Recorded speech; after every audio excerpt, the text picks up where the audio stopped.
চিরকালের জন্য বাবার আর হাতটা যে কুসুমের উপর থেকে সরে গেল। হ্যাঁ বন্ধুরা, ভিডিওতে লাইক দিয়ে দেখতে থাকুন। যে মুহূর্তে কিনা শঙ্করকে আত্মহত্যা করার হাত থেকে রক্ষা করা মাত্র ইন্দ্রাণী গাঙ্গুলি যখন বলতে থাকে যে শঙ্কর নিজের হুঁশে আসো এবং তুমি একটা কথা মাথায় রেখো, ভবিষ্যতে আর কোনোদিনও যাতে আমি তোমাকে এই ধরনের পাগলামো করতে আর না দেখি, কারণ তুমি ভুলে যেও না যে তোমার যদি কোনো কিছু হয়ে যায় তাহলে কুসুম এবং ঘন্টুর ভবিষ্যৎটা কোথায় গিয়ে দাঁড়াবে।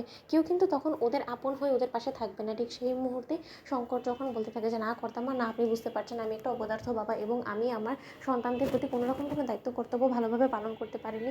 নিহাতি আজকে ঘন্টুর ভবিষ্যৎটা উজ্জ্বল হয়েছে শুধুমাত্র আয়ুষ বাবার কারণে, কারণ আয়ুষ বাবাটা যদি ঠিক সময় মতন ঘন্টুর ভবিষ্যতের কথা ভেবে যদি ঘন্টুকে ভালো একটা স্কুলে না অ্যাডমিশন করাতো তাহলে হয়তো ঘন্টুর ভবিষ্যৎটাও আমার কারণে রীতিমতো উচ্ছন্নে চলে যেত, কিন্তু তা সত্ত্বেও ঘন্টুর ভবিষ্যৎটা না হয় গড়ে দিয়েছে, কিন্তু আমার মেয়ের ভবিষ্যৎটা কে দেখবে বলুন তো।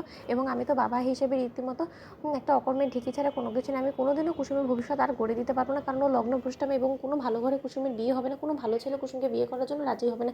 তাহলে আমি কী বা করতে পারি বলুন তো। ঠিক সেই মুহূর্তে কুসুম যখন ওর বাবাকে সামলানোর জন্য আপনার চেষ্টা করতে থাকে, ঠিক সেই মুহূর্তে রাজ বলতে থাকে যে আমরা বরঞ্চ এক কাজ করবো, যে তোমার হয়তো বা একটা সাইকিয়াট্রিস্টের সঙ্গে কনসাল্ট করানোর প্রয়োজন আছে, কারণ তোমার হয়তো বা তার সঙ্গে বসে একটু কথা বলে হয়তো বা কিছুটা হলেও তোমার সমস্যার সমাধান করা যাবে। শঙ্কর, তুমি মেন্টালি ডিপ্রেসড হয়ে রয়েছো, তার জন্য হয়তো বা তোমার মাথায় এই সমস্ত কিছু ঘুরছে। অন্যদিকে সকাল হওয়া মাত্রই যখন কিনা দীপালি কুসুমকে গার্ডেনে ডেকে এনে বলতে থাকে যে আচ্ছা কুসুম, আর কি কি করতে হবে বলতো, তোর এই বিয়ে ভাঙার কারণে এত কিছু ঘটে গেলো, কিন্তু তা সত্ত্বেও তোর চেহারার মধ্যে আমি বিন্দুমাত্র লজ্জাবোধ হতে দেখছি না, তোর বিন্দুমাত্র লজ্জা করছে না যে আজকে তোর একটা সিদ্ধান্তের কারণে আজকে এতগুলো জীবনের উপর দিয়ে ঝড় বয়ে যাচ্ছে। আজকে শঙ্করটা হয়তো বা মরে যেত যদি সময় মতন এসে আয়ুষ বাবা না রক্ষা করতো।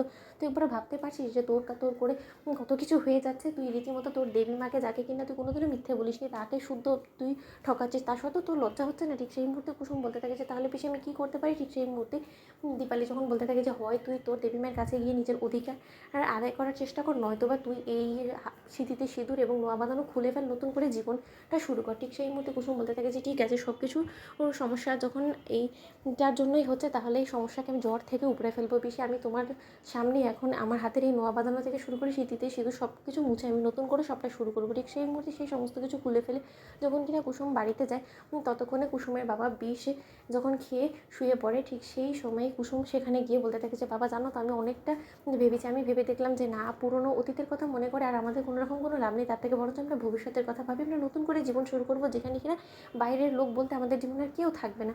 ঠিক সেই মুহূর্তে কুসুমের বাবা কোনোরকম কোনো সাড়া না দেবে কুসুমের কথা। কুসুম বলতে থাকে যে কী ব্যাপার বাবা, তুমি আমার কোনো কথা সাড়া দিচ্ছ না কেন, বলো তো তোমার কী হয়েছে, তুমি কথা বলছো না কেন। ও বাবা, ঠিক সেই মুহূর্তে কুসুমের বাবার মুখ থেকে অনবরত ফেনা বেরোতে দেখা মাত্র কুসুম চিৎকার করে ওঠে এবং কুসুম বলতে থাকে যে পিসি, ও পিসি তুমি কোথায় আছো, শীঘ্রই এসো, এখানে বাবার কিছু একটা হয়ে গিয়েছে। তো বন্ধুরা, লাইক এবং শেয়ার করে সাবস্ক্রাইব করতে ভুলো না।